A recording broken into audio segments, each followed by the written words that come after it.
Mic check, microphone check. Welcome to the Real Tough Candy live stream. Going for the gold. Night 6, night 5. The nights blend together.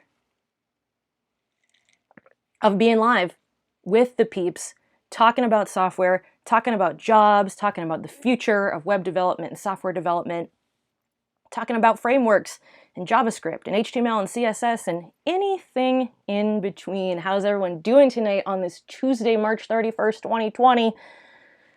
A lot of us are stuck inside. I'm trying to make this thing a little more entertaining for all of us. I'm getting a little cabin fever too. In my neck of the woods, things are still pretty civilized, so that's good. Let's do a roll call and see who is online. Andrew Silverblade, Stylo 816. What? Lucas Dupree, hanging in there. How about you? Yep, me too, Lucas. K2020. How's everyone doing? What's up, Jeff Grinley and Paradoodly Doo on the mic tonight? Not quite the mic. I'm on the mic. Paradoodly is doing her duty as mod extraordinaire. So shout out to Paradoodly Doo. She's been holding it down in the chat for the last week or so. This one's for you, Para. Little product placement before we get started with tonight's stream. This design and many more are available in the CandyScript store via Teespring. Paradoodly do pop that link in there for the folks at home. I didn't just stop at mugs, caffeine holders. We also have XL stickers for those of you who like it thick. Yes, that is THICC. I also have t-shirts, a lovely heather gray we have here on display. Many more designs. I have JavaScript cheese. I have, what else? Glamping with JavaScript frameworks. Some pretty cool designs there for all of your swag needs. Tonight, we are talking about the 5 easiest ways to get a software job. Is that even the title of this video? Because that's actually what I'm talking about. 5 easiest strategies for landing a software developer. However I titled this video, you guys get the gist of it. Basically, I want to give you some hacks. My foot's already falling asleep. Oh my God. I'm old. Guess what I got for my birthday? Now, this was a few months ago. My mom sent me these amazing Uggs. I wear them 24/7. There is 1 hour out of the day where I just need to take a shower and I don't wear these. But look at this. They're so incredible. It's just like I'm wearing 2 bears on my feet. Shout out to Mom. Mom, you're always hooking me up with the best Christmas and birthday presents. So yeah, we're going to hack through this with these 5 strategies. Now these strategies, some of them may be applicable to you, some of them may not be, but I'm hoping there's a little something for everyone in this list. Before we get it popping off, let's do a roll call and see who else is here. Last night's live stream was one of my favorite videos of all time. I've been making videos for 3 years.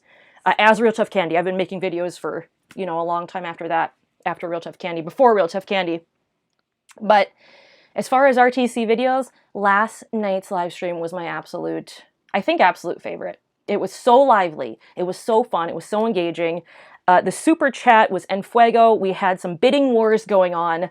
So entertaining. I was really motivated. I got done with that stream and my body hurt because I was just like so into it. And I go over these streams and afterwards I like to do timestamps for people who weren't able to make the live. Developers, my English is so bad. Just like half of my words, I'm not even saying what I'm thinking.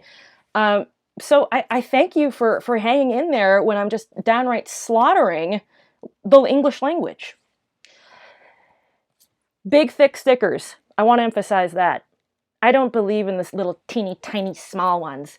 If you're going to go big. Sweet. Let's do a roll call, see who's all here, and then we'll get into tonight's topic. Probably going to go, I say this every live stream, like, yeah, I'll probably go an hour, maybe 45 minutes. I mean, I always plan on going at least an hour with these, but sometimes I'm afraid I don't have enough to talk about, but we always do. The live chat is really what makes these streams so exciting for me, and just hanging out with the peeps. So we'll say an hour. Last night it ended up being an hour and a half. We'll see.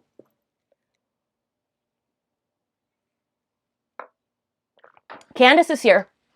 Hello, Dr. Candace. I'm doing just fine. You know, honestly, today was just like yesterday. Really getting into the self-quarantine mode. I'm looking forward to it being over with. I don't know how else to say it. I think I'm ready. Hingle McCringle, these daily live streams from DevTubers have legit been keeping me sane. Thanks so much for sharing your time. No problem, Hingle, and thanks for that. Thanks for adding that. You know, they benefit me too because they give me something to do and interact with people because I'm not able to, as are everyone else, or as isn't. This is an example of me not being able to talk. Rawl Springer, destroy that like button, folks. Rawl's already in the spirit. Next is Cowboy, put on your strat hat. What's a strat hat? Do I even want to know? Are you talking about guitars? George Meehan's here. Good to see you, George. How you doing? Stylo816. Your live streams have been helping with this lockdown, RTC. Both you and Colt Steele. Right on. Yeah. So Colt Steele, for those of you who don't know, he has been doing a daily... They're not live streams, but they're daily uploads on his channel. He's doing a boot camp on YouTube for free to help people beat the boredom. It certainly beats Netflix. It certainly beats going like this on your TV. This is the upswing. This is the upside. We have so much opportunity right now to level up, to become just a better version of ourselves with all this time on our hands. A lot of people don't realize this. And, you know, these couple weeks, these couple months are going to be totally flushed in a lot of people's memories. It's just going to be totally like, yeah, I like watched a lot of TV and hung out in Reddit and stuff. Other people are leveling up to the max. And it's awesome to see. People are talking with their families more. People are engaging with their neighbors more. People in my neighborhood have been more friendly than I've ever seen. I live in a pretty friendly neighborhood. Some people not so much, but it's really great to see people leveling up when we have this time. Yeah, and even for this channel too, I'm trying to do more things, trying to even level up the channel with these live streams and provide you guys some value and some food for thought and some good conversation. Okay, I think we're ready. Let's pop it off. Thank you everyone for tuning in. We have 43 people already here. Hope I'm not forgetting anyone in this stream. VWeb, how's it going? Karen, hi. Quarantine party with RTC. Heck yes. All right. So tonight's topic, 5 easiest strategies for getting a software developer job. And the reason I wanted to do this video was because number one, I think it's a good topic, but more importantly, a lot of us self-taught developers may be having some pushback. Now, of course, right now, no one's really going on a hiring spree. We're kind of in a lull, but eventually that's going to be over. And just because we're going through this doesn't mean you should stop applying to jobs. I did a consultation with someone last week who is applying for jobs, and this guy is getting callback after callback. Or at least there's still interest in him as a candidate, and I think he has a job interview coming up this Friday. So don't quit just because the world is apparently stopped. Like, not all parts of the world have come to a grinding halt. People are interviewing, people are doing remote interviews, people are hiring.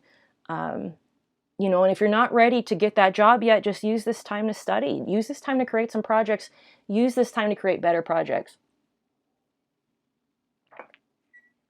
Some of us have been applying to jobs, however, and we're not getting the results we want. Maybe we're just not ready for a job in development. Well, the first solution I have to you, the first strategy I have is entering the software development field through a different career. These are going to be 2. I have 2 different areas, different careers where you can use that career as a gateway, as a step into software. Now, I know this isn't for everyone, but I'm just going to tell you, help desk. IT help desk. No, I know you're not coding HTML and CSS and JavaScript. You're not working with frameworks as a help desk, but hear me out on this. There are a ton of people who need help desk people. Your development skills are going to help you in this position. And I really had a thought here. Hold on. I had a thought. I promise. You're going to know how to use a computer, and you're also going to be using problem-solving skills, but it's not full-fledged development. After a year as a help desk tech, you can level up. Let's go to the comments and see what people are saying about the IT help desk idea.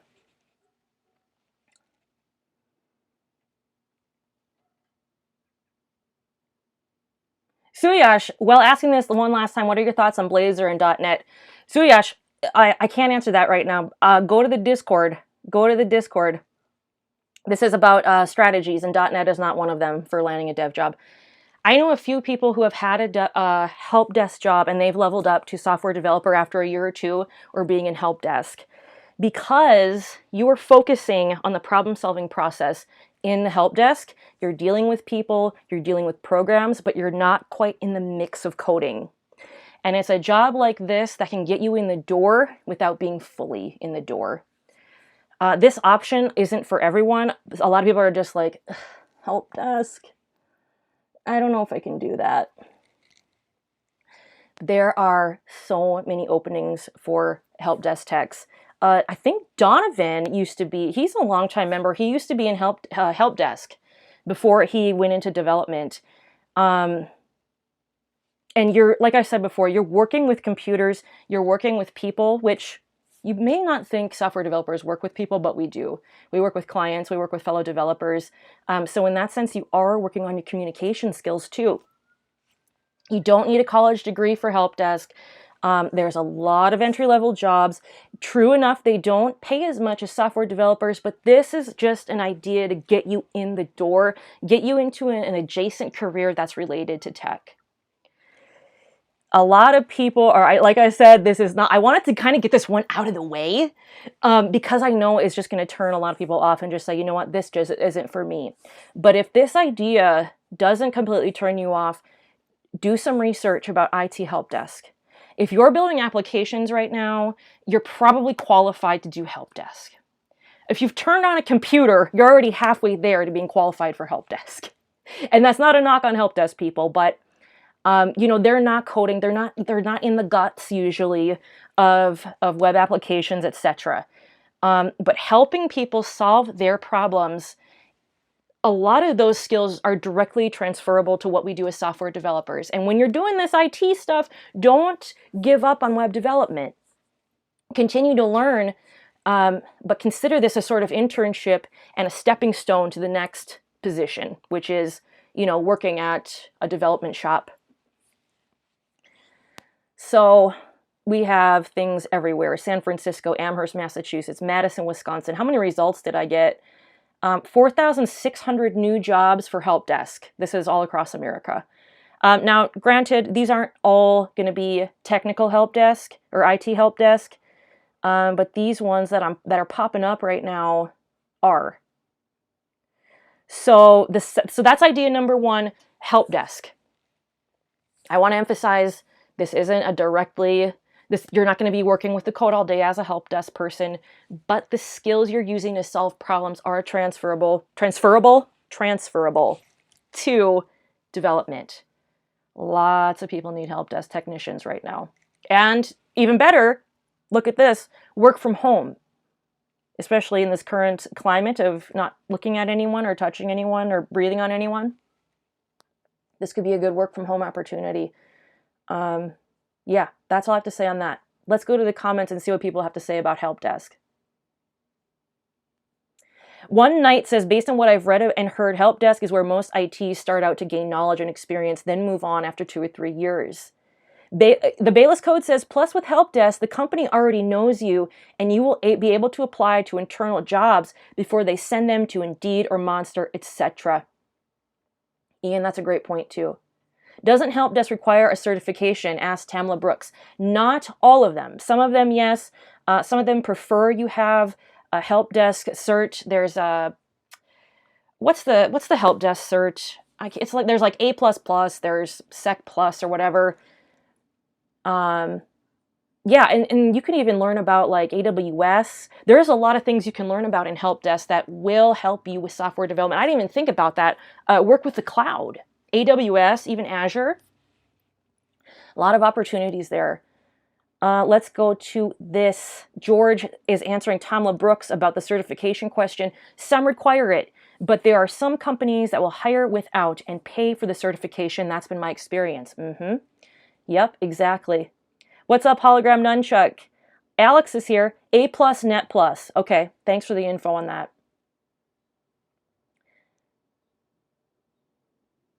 Hingle kind of asked the same question. If you don't have a degree, wouldn't you need to pursue IT certifications like Cisco?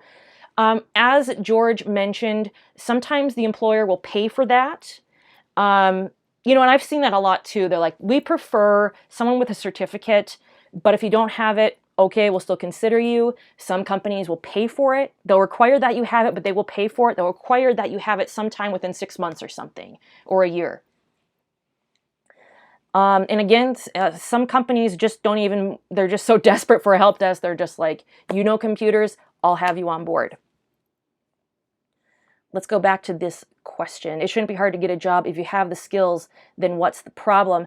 K2020, Sammy Turner. What's up, Sammy? I was about to go to my first local meetup for developers, then lockdown happened, so going back to profile building right now. J. Cruz says, ugh. I tried that, got A+, Microsoft and Apple certified, but the best and furthest I got was with Geek Squad at Best Buy.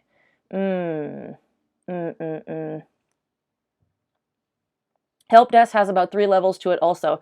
I'm glad some people have some information on here about the different levels and stuff in the certifications and stuff. This is good. Good comments.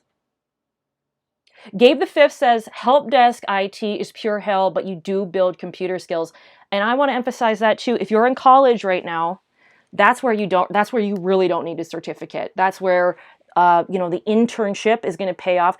Go to your computer lab and demand an internship. Say, hey, I'm a software developer, an aspiring software developer. Do you have any openings? Talk to people. You got to talk to people. You got to get your name out there. But if you are in college, even a 2-year community college, getting just around computers. A lot of us, our experiences are just with computers at home. But once you're dealing with many of them, you're dealing with networking. And this is stuff you might deal with as a software developer too, depending how big your company is. When I was in enterprise, my senior and I were dealing with the servers. We were the DevOps team. We were the front end team. We were the back end team. We were the electricians. You know, getting out electrical tape and repairing this stuff. And I mean, that's not really an electrician, but you know what I'm saying. A lot of this stuff where there are actual people doing, the bigger the company, the more departments you have. My enterprise job, it was a small company. And so I was doing that DevOps stuff. I was working with the servers. I was doing a lot of networking stuff. So, you know, the help desk thing, it all depends on where you step up from there, how much you're going to use. You know, does that make sense? It really depends on where you decide to go after your experience with the help desk. Let's go to the comments. Let's see. Alex says, miss crawling around running cables. Travell Williams says, there are tech support jobs at tech companies that work directly with production and engineering teams that may also be a great entryway for folks. Travell, thanks for that comment. That's a great point too. IT help desk is kind of like an umbrella term. I think maybe the bigger takeaway is the support roles for the software team. Dev teams do a lot of stuff and they need a lot of support. And if you can get a support role doing that, if you're, you know, having trouble landing that job, or you just want to get some pre-experience, any sort of support role is going to help you. So great comment with that. K2020 says, LOL, I'm a certified electrician, hence why I'm changing careers. Brandon M says, dealing with the users sometimes is difficult. That people skill you develop is a tolerance and patience. Yeah. Some people don't believe in soft skills. Some people don't believe in communication, empathy, etc. You know, I go back and forth with it, but I definitely think soft skills, they play a role. Communication, certainly. Whether you want to consider that a soft skill or not, I mean, I think that's a technical skill too. But if you have a hard time dealing with people, this career field is going to be tough for you once you start trying to, you know, get paid for it. When we're working on our own projects, it's pretty easy to stay in our own bubble and do our own thing. But once you get a job, I think that's a big misconception, is that you're going to be in your little cubicle not talking to anyone, when that's really not the case at all. Whether it's a small team or a big corporation, you're going to be in meetings. You might be asked to lead meetings. You might be asked to come to a meeting to give feedback. You might be asked to take notes and then repeat those notes. You are going to be interacting with your team, with other teams, with your supervisor, managers, tech leads. There's continuous communication, and not just verbal, through Git, other version control, through commenting your code base so other people can get it and other people can understand it. And you can build sustainable software that way. So communication is really, it's a big one. And with help desk or support roles, you're going to be communicating a lot. So let's move on. I think we had a good convo on this one with the help desk thing. Let's go to the comments, and then we will go to the next strategy. Go to the next strategy. Craig Wadding's online. RTC is live more than Dr. Phil. You know, why do I see that guy every night when I turn the TV on? It could be 6 p.m., it could be midnight. I see his face everywhere I go. And I even have in the Discord a custom emoji with Dr. Phil. I don't know. Let's Paradoodly do shout out to you for holding it down in the chat. Welcome, developers. 62 people right now. Appreciate you tuning in. Cookie says, tuned in late. Will this live be saved? Yes, all my lives are saved. I try to do timestamps within 24 hours or within a couple days, just so you can better navigate it. Okay, so strategy 1, help desk, support roles. Here's strategy 2, WordPress. Let's just take a moment. Yeah, I said it, WordPress. What is great about WordPress? Now, this is the last one. If people are like, well, where's the actual software jobs? This is a software job. WordPress gets a horrible reputation. Some of these hipsters on Medium, I read these articles that are just so trite. WordPress is dead. PHP is dead. What was that Britney Spears video? My mom is dead. Ugh. PHP isn't dead and WordPress isn't dead. It runs 1/3 of web pages in the entire internet. On the entire web. 1 in 3. WordPress is not dead. RealToughCandy.com is WordPress. And guess what? I hired a contractor at 40 hours a week last month. Half of what they do is on my WordPress site. Okay? That person's getting paid. My contractor is getting paid. The reason that I'm having them work on the WordPress site is because I have more important things to focus on as a creator, instructor, and software developer and entrepreneur. I would love to dedicate more time to this site, but I have more critical tasks to focus on. This is one just real-world example out of literally thousands, I mean tens of thousands of people who need WordPress helpers. And this is where people get it confused. There's the WordPress that you use when you're punching buttons and hitting things, and there's the WordPress that you use with code and basically software developer skills, problem solving, speed and efficiency, creating your own plugins. If you want to create a plugin or custom theme on WordPress, it is 100% code. It's PHP, JavaScript, HTML, CSS. It's a combination of one or more of those languages and technologies. And the thing about WordPress is that you can take it as far as you want. You don't have to code. You can use other people's plugins. You can use other people's themes. You can use other people's ideas and so on. But there is a certain tier. I mean, I can't even go through all the WordPress sites. There are millions. Well, I mean, I guess probably billions at this point, WordPress pages. But a lot of, geez, I mean, everyone. Blondie, the band. It's like Blondie, the band, to like different various. See, that's my example of like not knowing how to speak English. I'm not even going to get all that into it because it's just so expansive with all the places that run on WordPress. And you know what they need? WordPress developers. And you know who's not applying to WordPress jobs? Snobs. Because people think it's just some just doodly twoodly do button pressing. And it can be, but it can be so much more. And now we even have stuff like headless WordPress. That's a really cool technology. That is a really cool advancement. And WordPress is trying to keep up as best they can. Yes, this CMS has been around for like 15 years, but they're doing things in React. Their new editor, Gutenberg, was built in React. And you can tell it's really fluid. I hated it when it first came out, but now I'm just like, this is actually really cool. So that would be my other suggestion. This is strategy number 2, WordPress. Let's just check this out. This is another example of being able to work from home, possibly. Website developer, SolidWorks designer, the Shure agency, WordPress and Shopify developer, 20 to 30 an hour, web application developer, content management system, all this stuff. And some of these aren't even listing WordPress in the title, but you can be pretty sure that it's in here somewhere. Experience with various CMSs like Expressions Engine, Craft CMS, WordPress, Drupal, etc. These WordPress jobs are everywhere.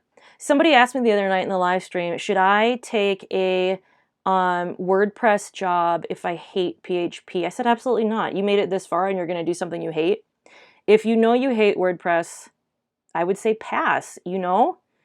A web developer, this is starting out at $75K. This is what makes me upset about Indeed, is that these numbers are never right. You talk to the recruiter or the person who posted the job, and they're like, okay, so what kind of salary are you looking for? I'm like, well, it says 75 to 90, so 75 to 90? Oh, actually, the employer's paying 50. Then why did you say 75 to 90?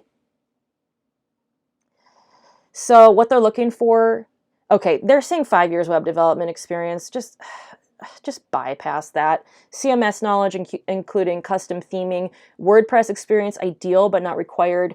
Some of these are more entry level than others.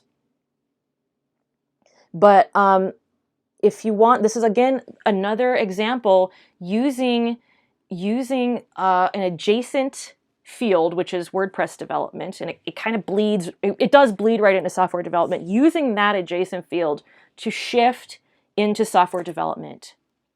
Now, true enough, generally speaking, WordPress jobs don't pay as much as your typical software engineering or software developer job, but it's a great entry-level job. They're excellent. And plus that year, let's just say you're doing it for a year and then you decide to transition to completely doing software development, just coding, architecting, all this stuff, a little less focus on finding the perfect plugin that someone else built. You're going to be building those PHP skills. You're working with JavaScript, HTML, CSS, and it's real world stuff. That's an entire year of you working in an adjacent career, adjacent somewhat, where you're learning every day and you're applying to jobs, or applying to jobs. You're applying your skills every day and you're building on top of that. After a year as a WordPress developer, there's going to be so many opportunities for you, especially for PHP. PHP is very hard to learn if you're a self-taught developer because there just aren't that many good resources. I learned on the job. I'm not necessarily saying, hold off on learning PHP till you get on the job, but just to give you a little heads up, it's kind of a desert out there when it comes to modern PHP resources. I do have a free resource that was pretty solid. I would say 3 out of 5 stars. I was pretty okay with it. That is in my link. That is in my article on RealToughCandy, 101 places to learn to code for free. This is going to be a huge article. This was just published a few days ago. This is one of the crown jewel articles on my site. Paradoodly-doo, pop that link, girl. Pop it in. 101 places to learn to code for free. There is a PHP resource, and there might be 2 actually. But check that out later if you're wanting to find, if you just want to dabble in PHP and see what it's all about, instead of, you know, having to go just crazy looking for resources that don't exist. Okay, what are you guys thinking of WordPress jobs? And let's see what the peeps are saying.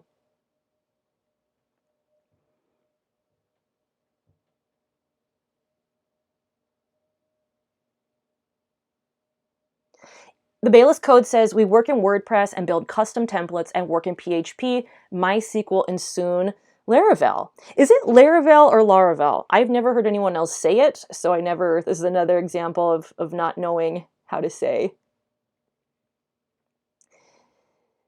T's Focused says, my entry to code was via WordPress. George says, after I graduated from college, I did a search in my area for dev jobs. 90% were looking for WordPress experience. Yeah. Yeah. I mean, it's crazy how many people out there, whether it's a mom and pop type shop or some of these bigger companies, they've taken WordPress into their own hands. One of the best things you can do if you're interested in exploring this further, download a copy of WordPress to your local machine. Get yourself a copy of MAMP, WAMP, SHAMP, or ZAMP. Or is there ZAMP? SHAMP. MAMP, WAMP, or SHAMP. That's XAMPP. That's like the one I do really know how to pronounce properly. Some people say XAMP, but I learned it's SHAMP. That's going to allow you to display PHP files in your browser. Because what's going to happen, this happens to everyone, don't worry. You download a copy of WordPress, you try and open it up in a browser, and there's all this code, and you're like, where's my site? You need a server. You need something to serve those pages. And WAMP, MAMP, and SHAMP, any one of those 3 is going to hook you up with that capability. See right here, that's MAMP. That's what I use for running my SQL Server and getting my PHP to behave. People, the comment section is really, the chat is en fuego right now, I gotta say. Paradoodly, did you drop that link or what? Thank you. 101 places to learn to code for free. Sarah says, no clue how Laravel is pronounced, TBH. Yeah, Laravel just works for me too. Hello, Michael. How's it going? Karanthir ONR says, Traversy's WordPress tutorials from like 2016, 2017 are actually still really good for the most part. Bombay Kitchpenit, some stigma applies to jQuery. People scoff at it today, but something like 2/3 of all sites still use jQuery in some form. You know what? That's a great point. I love jQuery. I will always love it. It's so fun to use. Unfortunately, for developing these days, it's not really in vogue.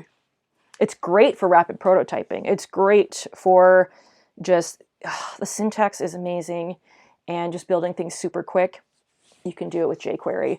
And you know, I think one thing people really bypass is that just because it's not the hot thing right now, 3 years ago it was, 4 years ago, 5 years ago, 6 years ago, there were multiple years when jQuery was king, the king library. And when you get on the job, there is a pretty good chance you're going to be faced with jQuery. That's why I still recommend that John Duckett book, JavaScript and jQuery. In fact, I'm writing an article right now on RealToughCandy.com with that book included, because I still recommend it. I think it's a wonderful book, and jQuery is still valid. It's still very relevant. It's just that it's not the hot thing.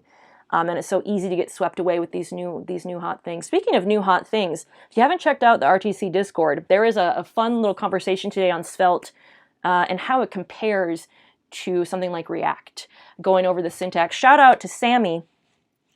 Sammy is totally smitten with Svelte right now. You like that alliteration? Totally smitten. And we have some great conversations throughout the day and night in our different rooms, and just a fun little community. I invite you to join. Please be sure to read our code of conduct. It keeps the entire room fun for all. Other than that, yeah, we had a conversation. Svelte is the latest and greatest. It's a front end framework, kind of like React, Vue, Angular, etc. But it's a lot smoother, as Sammy pointed out today.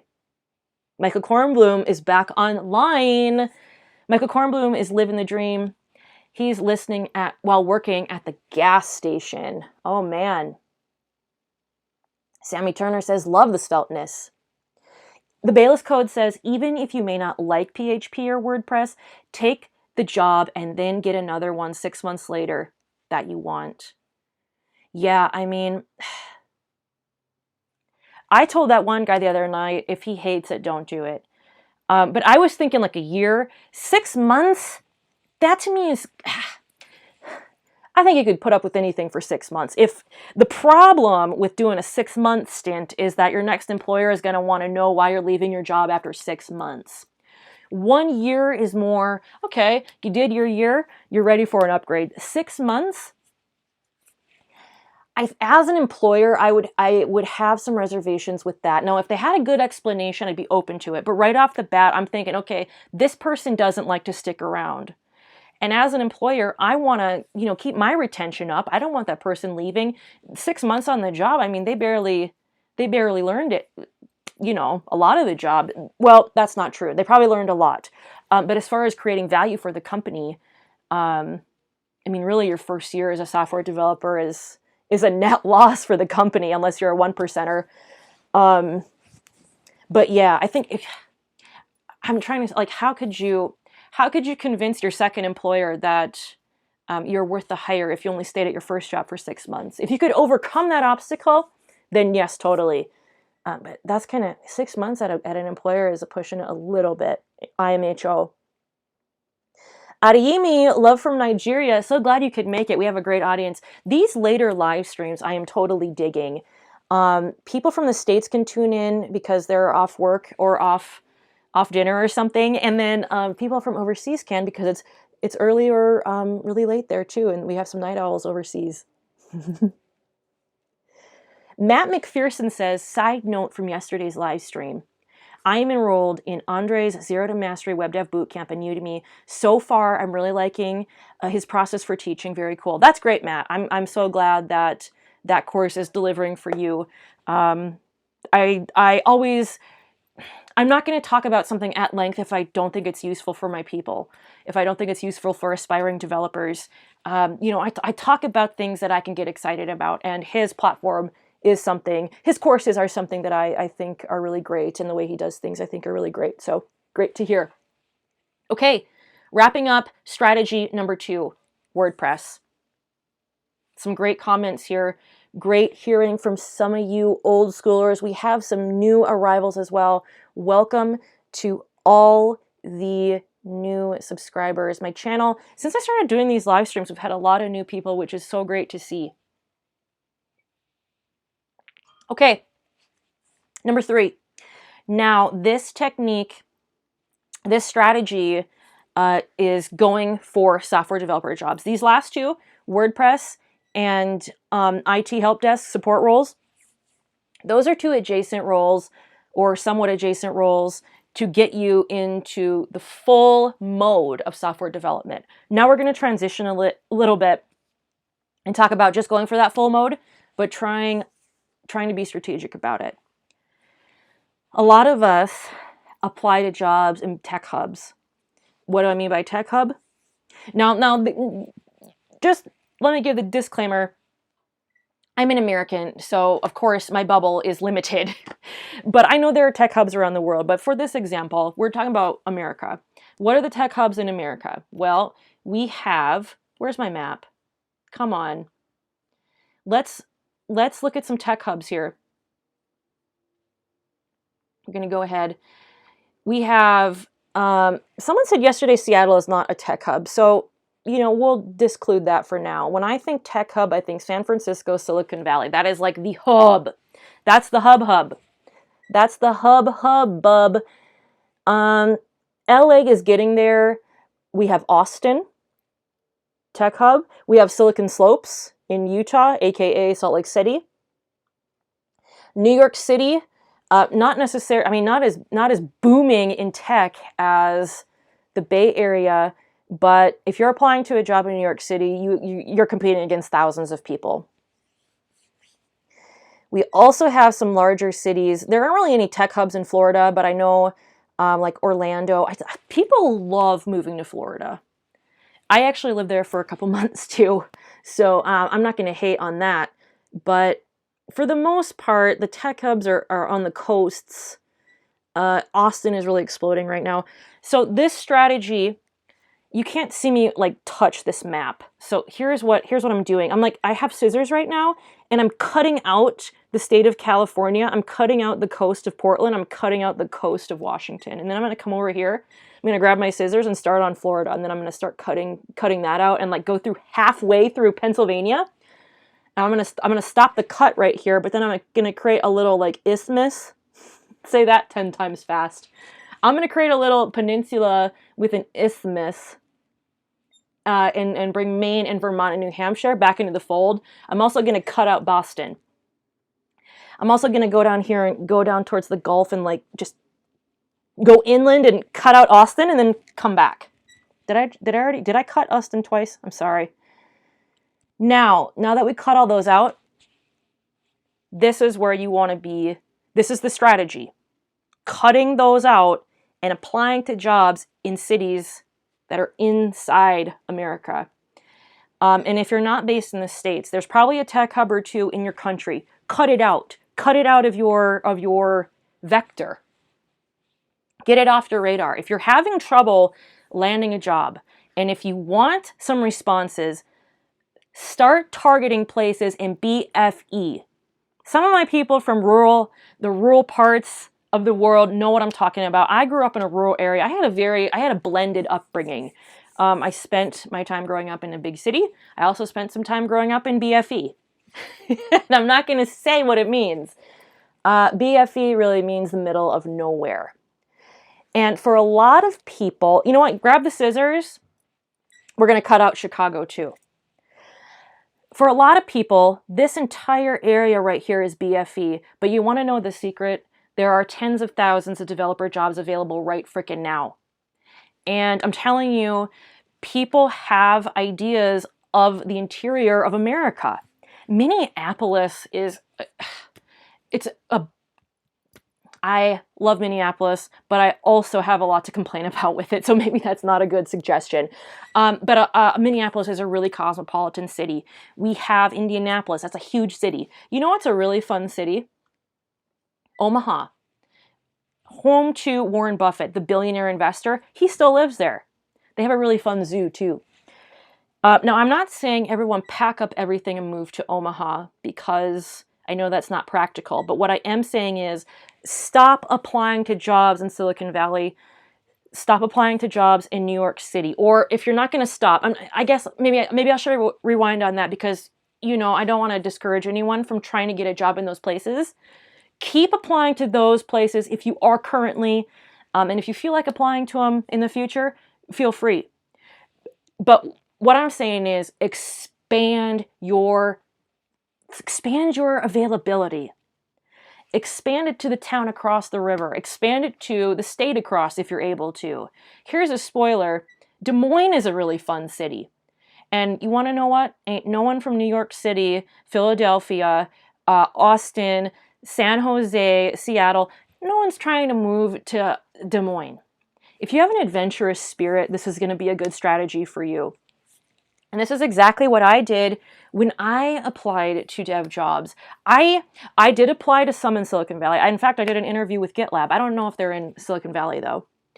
And I had interviews. I've had multiple interviews with companies in Silicon Valley. And I'm not opposed.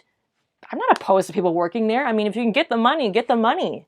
If you can get the job, get the freaking job. All I'm saying is that you're competing with a lot of people, and you're competing with people who are just straight up, they're out of our league. Even if you're a 1% developer, there's always going to be someone better than you. That's just a life rule. So to reduce that stress and reduce that friction, expand your job search. This strategy works. I'm here to witness. I took a job in BFE. I did a video. I've done multiple videos on my job. I also wrote a book about it.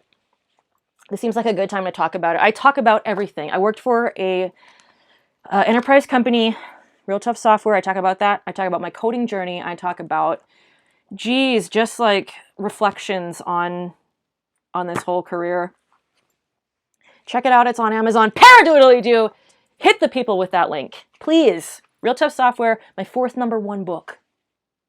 4th #1. Thank you so much for making that happen. It's very validating. And I hope you guys have been enjoying the book. By the reviews, it sounds like you are. So thanks for the support on that. So that's strategy 3, non-tech hubs. If you're able to, even if it's just, make the sacrifice of a 20-minute commute. It's not a lot, but I can almost guarantee everyone who takes this technique, takes this strategy to heart, you're gonna see some results.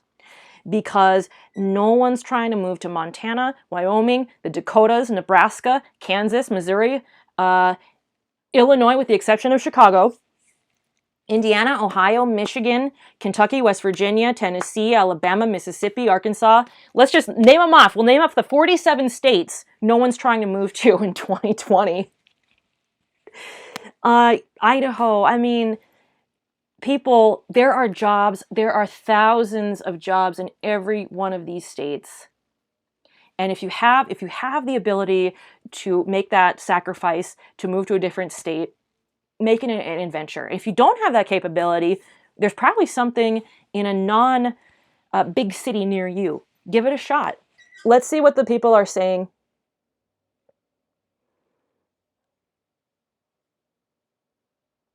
IT Contractors Union, how's it going?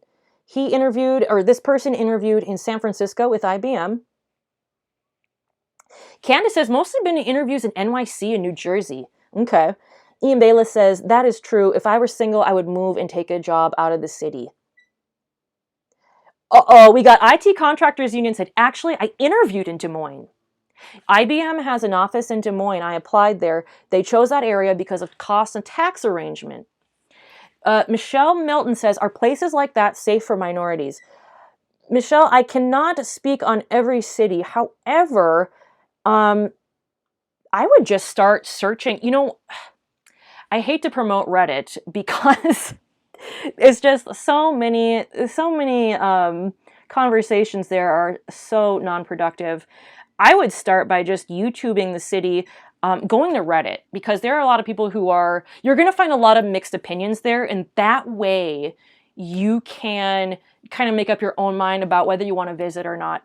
And I would say advice I can give is visit that city for a day or two, even more if possible. Right now, I wouldn't recommend that, obviously. But a place like Minneapolis is incredibly diverse. And when I say diverse, I mean in every way. Every external demographic and demographic that we might not be able to see with our eyes. It's 300,000 people, but when you take into account the metropolitan area, it's like over 1 million people. Art museums, any type of music venue. This is how great Minneapolis is for so many people. Prince lived there. Prince. He had a chance to live anywhere he wanted. He could have lived in New York City, LA. He could have moved to Morocco. He could have hung out with the Saudis. He could have moved to Antarctica and been successful. But his studio was in Chanhassen, Minnesota, Paisley Park. He was a lifelong resident there, and he hung out in the clubs in Minneapolis his entire life. Like, it wouldn't be out of the ordinary to go to a club in downtown Minneapolis and see Prince in like Prince's booth, just watching music. And this was just, a few years ago before he passed. I can't comment on these other cities, but like I said, one thing you could do if you're able to is to take a little vacay. If you're, I would say, it's tough to say. I think it really depends on, you know, how far away you are. If you're like flying out there and stuff, I would at least maybe have some interviews signed, you know, not signed up, interviews lined up, or some strategy. I think that's what I'm trying to say, is that you need to have a strategy before going to hang out in some of these cities. But, you know, Louisville, Cincinnati, Columbus, these are all major cities. Indianapolis is a huge city. Detroit, Cleveland, I wouldn't even Pittsburgh. Pittsburgh is a big city. Milwaukee, there's also, you know, we get over here to middle of nowhere, Denver. I can't speak on Denver, though, as far as like the availability and the competition for tech jobs. So good question on that, though. But there are pockets, many of them in America that are outside the coast. And so that's one strategy. Holy crap, it's 8:51. Let's go to strategy number 4. This is a personal favorite because I've seen it work. I don't know this guy. I don't know Chase Olson, but I've given him a shout out in one of my articles I wrote for freelance web developers. When I type in freelance developer Los Angeles, this guy is the first name to pop up. The fourth strategy, the fourth easiest strategy for getting a job in software development is to start freelancing. Why? Because you will be building real projects. Now, I want to talk about my guy Vlaslo. I've mentioned him a few times during these live streams. Vlaslo got a developer job about a month and a half ago, 2 months ago. One thing his employer, now he's working as a software developer. True, like a true 100% software developer.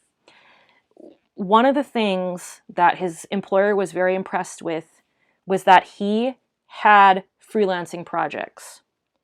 And if I could just drop it real quick, he got a lot of his info and a lot of his technique from my course, Freelance Newbie. Paradoodly-doo, pop that link. You've been such a great mod so far. Freelance Newbie. If you're wondering where to get started with freelancing, I have a best-selling book and best-selling Udemy course.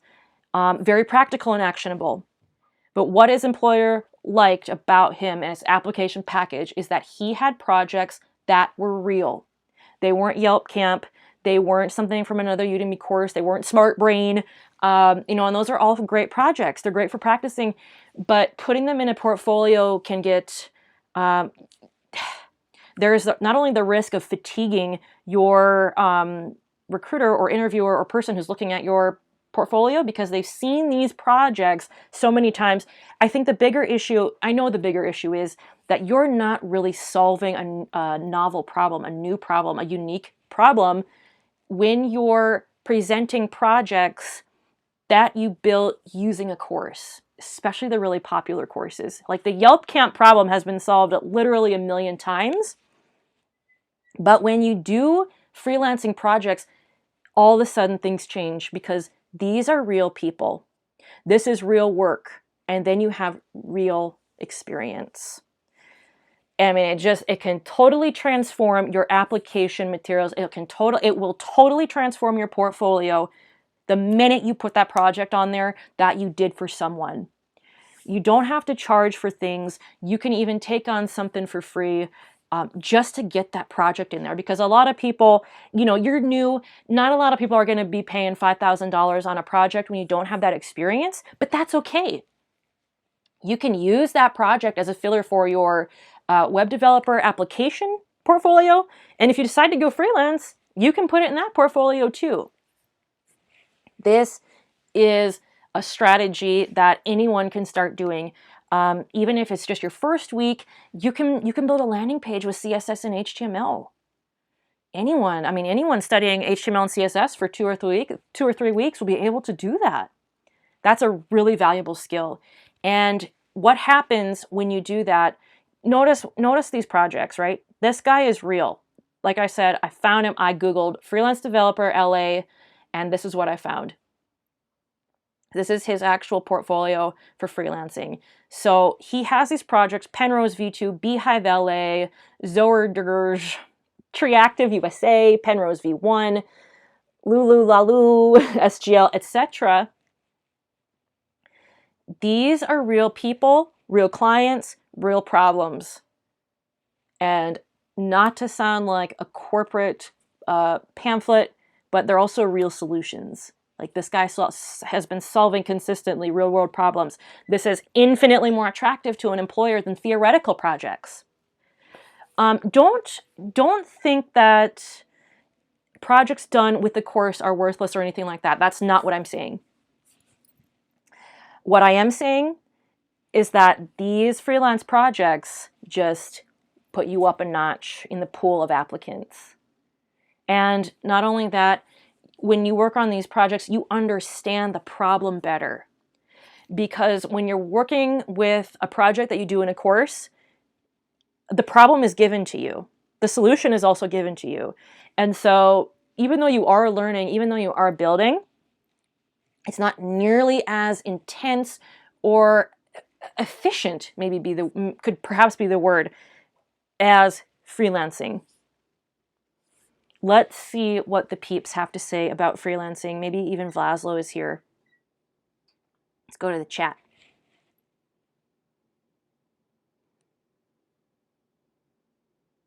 Benamor Rageb says, working in a small company or in a small city company gives you many lessons you can't learn in a fancy company.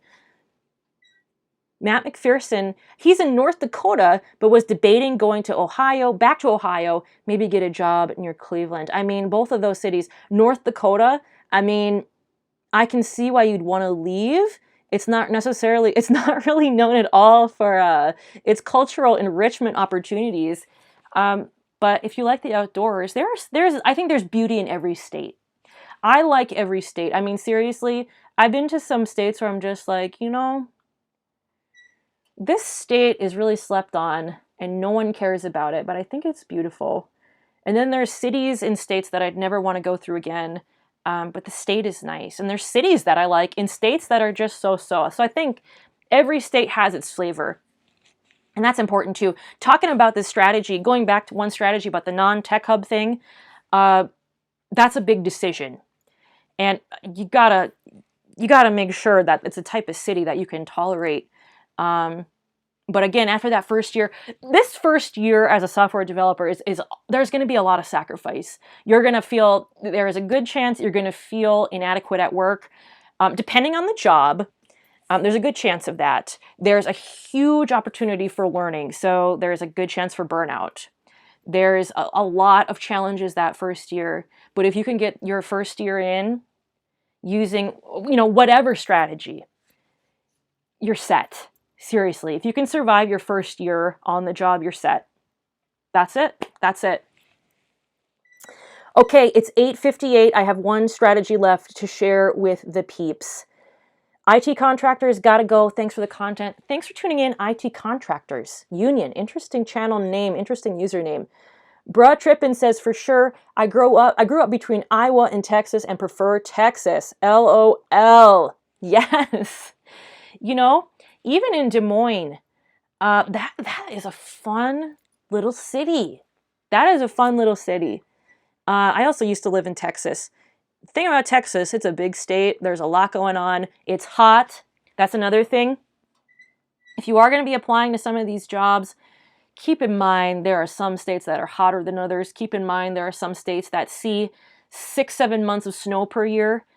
If you hate the cold, you can't do the cold, North and South Dakota and Minnesota, just put an X on them. I can't do the heat. I know that's just not for me. I can go on vacation in the dead of winter to Tampa, but summer in Texas, summer in any of those southern states, I go crazy. The thumbnail I used today with hacking our way through the software developer jobs, that's like my normal face when I'm in a state that's hot in the summer. I can't do it. And I would not take a job. I could not take a job again in a hot climate. It's just a non-starter for me. And that's changed over the years. I used to be open to anything, but now that I'm a little more mature in my tastes, I know what I like and I know what I don't. And I don't have to be as desperate to take a job because I've, you know, kind of settled into this career path and know what I want to do. And plus my job can be completely remote. So that's a big plus too. Thanks Paradoodly-Doo for holding it down in the chat. Let's see. Josh H, do you think more dev jobs will be going fully remote in the wake of this thing? You know, Josh, I hope they start going fully remote. I think a lot of employers don't trust their employees, and sometimes that's for good reason. Other times it's just old-fashioned. But as we've seen in the last couple of weeks, people seem to be doing just fine working from home. The people who need a lot of supervision their jobs aren't work from home optional a lot of times, if that makes sense. You know, a lot of what we do this job requires a lot of maturity in the first place. Now, I have met software developers that are thoroughly emotionally immature, but as far as discipline, being able to focus on the task at hand with minimal supervision, that's a must in this career field, in my opinion. You won't last long. Now, if you're a newbie, that's different. But after the second or third year, if you need a lot of supervision, it's generally not a good sign. And I think most software developers, we just get in that mode. You know, we understand the importance of time management, especially when it comes to real projects and these timelines. Like, you know, we're stressed out. Time management in a corporate setting is quite the topic for debate, because some people think in higher management, oh, you can have that feature done by tomorrow, right? I'm like, yeah, if by tomorrow you mean next month, this is like a huge thing. There are a lot of misunderstandings with how time works in software, we'll put it that way. But to answer your question, I think we are going to see more companies open to the idea of a remote workforce. For example, Vlaslo, he shared this in the Discord. He was working in person for, you know, the 5 days a week where he goes in his 40 hours or whatever, 50 hours a week.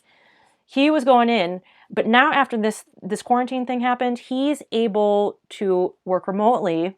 And his boss said, if this, you know, is something that works out, maybe we'll consider doing it as an optional thing. If you don't want to come in, you don't have to come in. Just do your freaking work. And I'm hoping that is the case for a lot of other employers, because seriously, the workplace is one of the biggest distractions to getting work done. It's such a block to getting work done. Like, there's a meeting, someone wants to talk. Oh, coffee pot's up. There's a dog running around. That's what I don't get about dog-friendly workplaces. What if you're allergic to dogs? I think dog-friendly workplaces are really inconsiderate. I love animals and I love dogs, but I disagree with bring your dog to work unless it's a service animal who's well-behaved. All service animals, certified or registered service animals, are well-behaved. Some people like to just put the collar and the thing on their poodle and say, well, it's a service animal. Dude, no, it's not. Like, going to Amazon and buying that little ticket does not make it a service dog. Like, don't get me started. Who all is in the chat? Broad Trippin', what's your opinion on jobs in Colorado?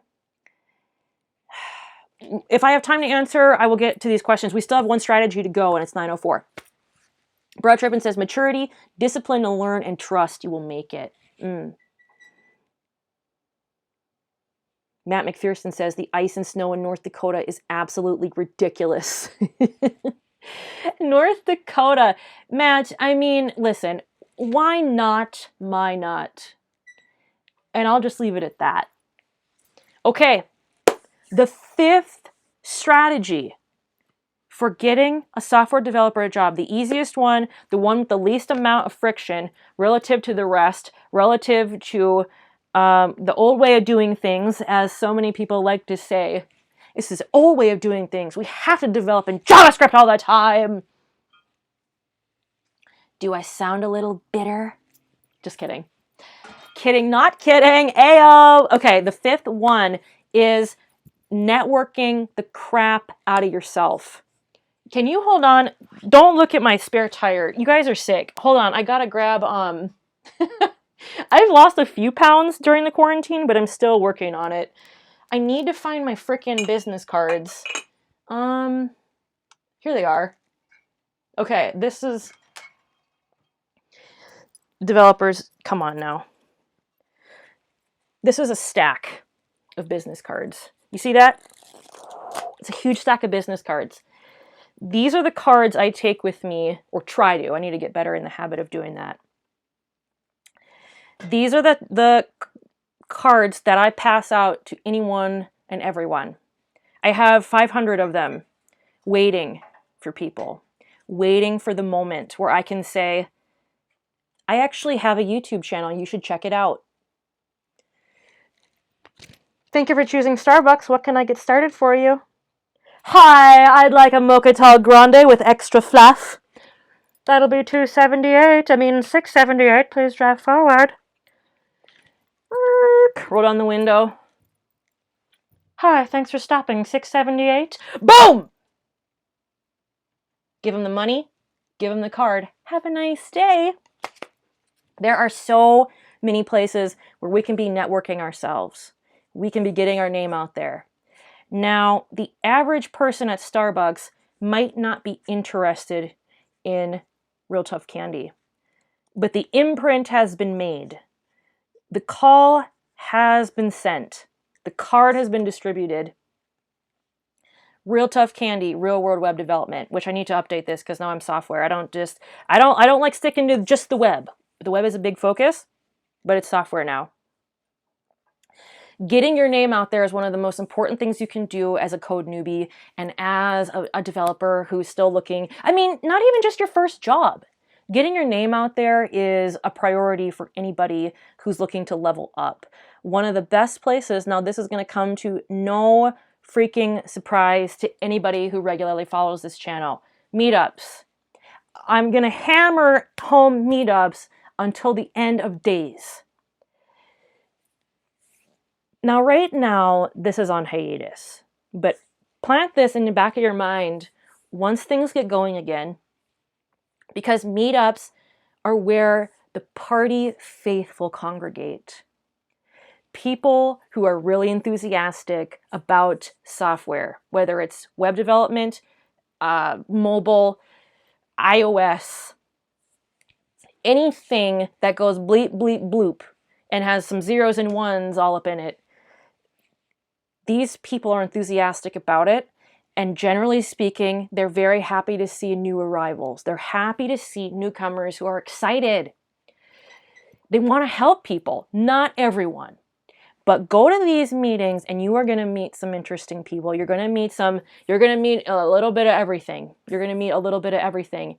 But try and attract yourself to people who are, one technique I use when I'm trying to interview someone, when I'm trying to get some information on someone, when I'm trying to establish the scene aside from observation, I will go to the person who is talking the most of that group, the person who simply cannot stop talking. I'll also go to the person who's making demands. Hey, Stephanie, grab that table. You, I don't know, Real Tough Candy, grab that pizza.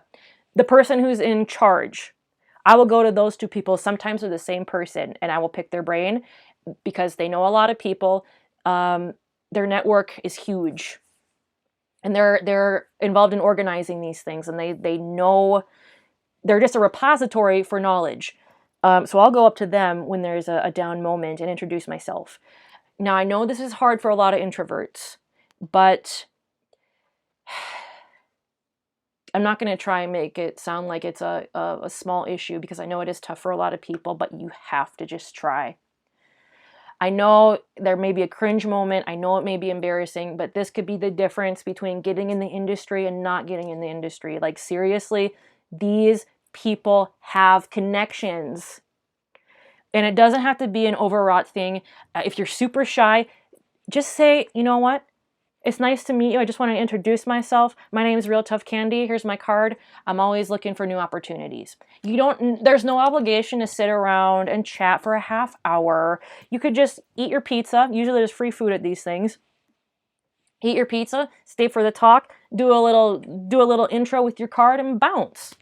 And then follow up with email. I've done that too. There are some days where I just don't feel like talking to anyone, but I still know that making that connection with these people is important, because these are people who have power. It may not be apparent right away, but these are people who are already in the industry, a lot of them. And they can be indispensable for mentorship, for helping you level up, for reviewing your code, for hooking you up with job opportunities. Now, I typed in JavaScript within 50 miles of Minneapolis. This is just going back to, and this is just really emphasizing, Minneapolis is not a tech hub necessarily, but there are a lot of tech jobs there, and there's a lot of good stuff going on with the tech. We have a lot of Fortune 500 companies. Let's go over them. 3M, Best Buy, General Mills. Healthcare industry has a few entries. We also have quite a few startups. Now, I will warn you, Minneapolis has a pretty high cost of living. It's catching up. It's catching up with the coastal cities, but I suppose it's all relative. But being in the Midwest, the cost of living is a little bit worrisome where it's going. That said, if you're making 6 figures in Minneapolis, you're doing just fine. You're doing just fine. And a lot of these jobs, starting salary, 60, 70. That's a really good starting salary for any Midwest job, except maybe Chicago. But I'm getting off topic. Look at all this stuff. Look at this. React Meetup, nearly 2,000 members in Minneapolis. Vue Meetup, 200. Node Summit, Groovy users. Any Groovy people out there? Ember, Angular, GDI, Girl Develop It, Minnesota Bot Makers, Prime Digital Academy, that's their boot camp in Minneapolis. Tech Beers, Serverless Minneapolis, Women Who Code, there's many more. This is just JavaScript. Hackers and Founders, JavaScript MN, 4,000 JavaScripters. I've been to a few JavaScript MN meetups. They're good. They have good speakers. They have relevant information. They have a lot of people, and it's a great time to start passing these out. You can actually get free business cards. 4over4, that isn't a product placement plug. They actually do have free business cards if you don't have any money right now. I don't know if the shipping's free or not, but the actual printing is. The only warning is that they print on the back free cards courtesy of 4over4.com. Just to keep that in mind. If you want something a little cleaner, of course you can pay for it. Yeah. So network the crap out of yourself. I would just be honest too. You know, honesty goes a long ways. You don't have to be self-deprecating. Absolutely don't be self-deprecating. That's not attractive to anyone. Just be honest. You know, you're new to the industry. Maybe you're looking for some pointers. Maybe you're looking for a mentor. Maybe you're looking for a job. There are going to be a lot of opportunities opening up when you put yourself out there. Yeah. I really can't add any more to that at this time. This is just JavaScript in Minneapolis. And if you type in a tech term, maybe web development, using Meetup, and you're in or near a city, even these smaller cities have meetups. Even the smaller ones. Madison, I'm sure. Let's just check. How small can we go? We'll do JavaScript within 50 miles of Madison. Look at that. Madison JS, 1,500 members. Madtown Tech, full stack development. Mad Hackers, Madison Web Design and Development Meetup. Full stack Madison, 500 plus members. Ionic, GDG, Madison, 492 members. So, to summarize, the 5 strategies, the 5 easiest strategies for landing a web software development job this year. Can I completely start over? The 5 easiest strategies for landing a software developer job this year. Number 1, now this is not in order of importance. Help desk. Support type roles. Going to get you familiar with the thinking process, going to get you communicating with people, going to get you in the dev, maybe not a dev environment, but a tech environment. Number 2, WordPress. Haters love to hate, So many opportunities. And after that first year, I mean, you're so golden. You're so golden. Number 3, non-tech hubs. We had some great live chat comments and questions with that. This might even be a live stream. This is such an interesting strategy to me, and it's something I'm familiar with because it's something I did. So I'm able to answer more of your questions about it, hopefully. So yeah, non-tech hubs, targeting non-tech hubs, not necessarily stopping applying. You know, if you want to apply to Google, for God's sakes, apply to Google. But if you're not getting the interview, if you're not getting the job, maybe try this strategy. Number 4, start freelancing.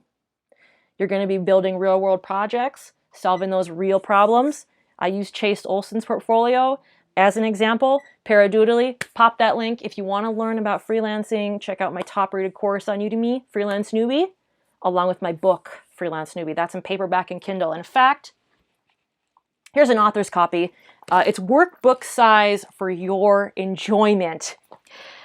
Yeah, this is also, again, on Kindle, on Amazon. Paradoodly do! Pop that link! Thank you so much for being such a great mod. And number 5, network the crap out of yourself. Oh, I did it. Network, network, network. It cannot be emphasized enough. I mean, it really can be the difference between stop and go. You know what I'm saying? Like, it can be a gateway to a new career for you. This is all about the people. We spend a lot of time behind a computer, but really this is all about people. People make the software, people collaborate, people make those connections, and the meetups are a great way to do it. Developers, let's check the stats here. Let's check the comments. JavaScript for men, men who code. I mean, if you wanted to start the group, there's a small startup fee for starting any group, but Jonathan Steele, does anyone know if WordPress is a good place to start? Jonathan, where have you been, man? I got laid off and was trying to make free time valuable. Peter Rodriguez, how's it going, Peter? Hingle, McCringle, once the social distancing ends. Yeah, no doubt, no doubt. Eugene says, I got various feedback on the business cards. Someone suggested that I should have created a mobile business card as an iOS developer, but I'm conflicted about it. Not everyone has an iPhone. Yeah, that is a very, how do you say? That is a very specific strategy. And I think the biggest issue I would have with that is that not everyone has an iPhone. I mean, you could do both. Do a business card and then have a mobile business card. No, there's good use cases because your audience is going to be, if you segment your audience, I can see that being really helpful. And then, you know, proceeding as necessary.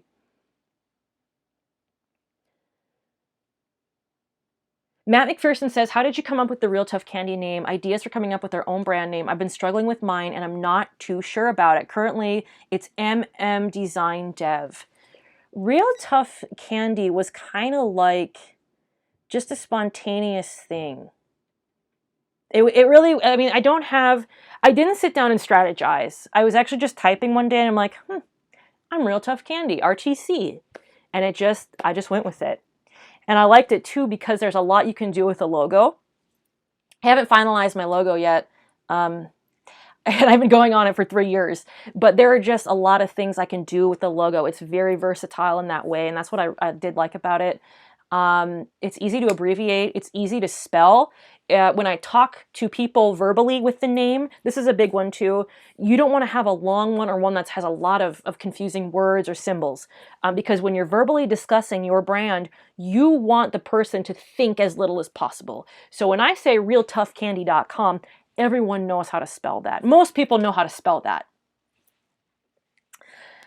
So that is one thing, that is one little piece of advice I can give you when you're figuring out your brand name and you want to apply it to your domain name, which is generally a good thing to do. Keep it readable and think about when you verbally communicate your brand. Developers, Thanks for watching.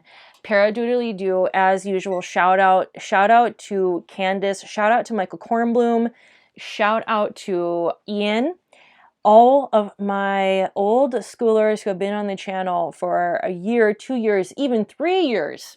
Shout out to George, Meehan, Dev. Really appreciate you all tuning in. We have some great new members. Paradoodly-doo, one more time. Hit them with the Discord link. It's a great little community, and I love hanging out with people there and getting to learn more about you and your coding journey, and just sharing stories and keeping each other company, especially in this strange time we're living in. All right, developers, this is it. Thanks for tuning in. I hope these strategies were helpful. Timestamps coming soon. We'll see you in the next video. Have a good night. See you later.